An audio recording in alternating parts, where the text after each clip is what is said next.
Ballottaggio a San Donà di Piave tra il sindaco PD uscente Andrea Cereseri, il più votato al primo turno con oltre il 43% dei consensi, e la candidata di Lega e Fratelli d'Italia Francesca Pilla, che ha superato il 36%, vincendo il derby interno al centrodestra contro Oliviero Leo, sostenuto da Forza Italia e fermatosi al 12%. Quello che noi abbiamo fatto finora come percorso lineare, serio, di incontri con la popolazione, oggi ci ha premiato.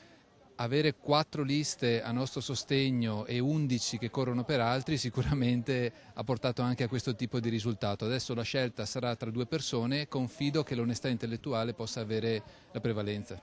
Nelle prossime 2 settimane, annuncia Cereser, staremo tra la gente per continuare a raccontare il nostro progetto e convincerla a darci fiducia.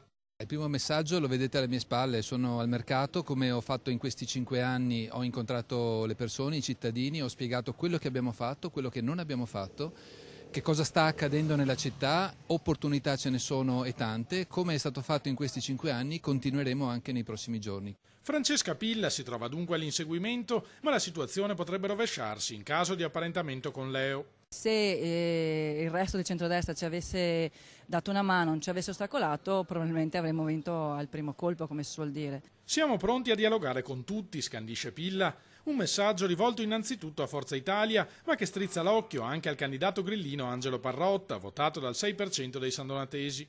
Teniamo le porte aperte a tutti, come sempre abbiamo fatto in questi mesi pre-campagna elettorale. Abbiamo sempre dato la disponibilità, poi a un certo punto la corda si era un po' troppo tirata e quindi abbiamo dovuto, torto collo, decidere di andare da soli, ma quando e se ci saranno condivisioni del programma e quando e se ci saranno degli accordi, come dire, programmatici sul bene della città, assolutamente nessun ostacolo a questo.